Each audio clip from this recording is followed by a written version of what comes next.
O ano pasado, en 2011, Opera, un experimento de física de partículas, descubriu que os neutrinos viaxan a unha velocidade maior á da luz. Un neutrino é unha partícula subatómica moi pequena.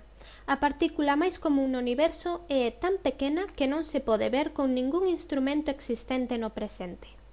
Prácticamente non ten masa e interactúa débilmente coa materia.